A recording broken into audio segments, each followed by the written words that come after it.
Викендов беше отворена главната ловна сезона, а паднаа првите диви свињи, зајаци, еребици и друг дивеч дозволен за отстрел. Значи ловната сезона е започната на 11 октомври, поточно во петокот, и според првите извештаи од страна на нашите ловци имаме застрелено одредена бројка на див заек и еребица полка.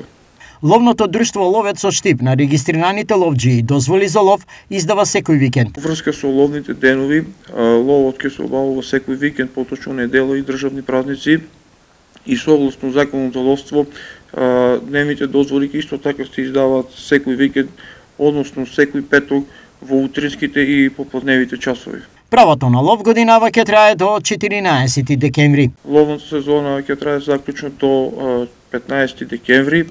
Од Ловец се подготвени и на ловократство, поради што предупредуваат. Секој ловокрадец одговара доколку го прекрши законот за ловство, како и правилникот и статутот на ловечко удружение Ловец Штип, и по автоматизам одговара према ова комисијата и државниот инспекторат за шумарство и ловство. Од ловечкото друштво апелираат ловџиите да не се приближуваат на помалку од 500 метри од населените места, поради безбедносни причини. Апелот се однесува и на жителите од селата во чиј радиус се лови и се препорачуваат да внимаваат на својата стока и кучиња поради можност присуство на ловџии.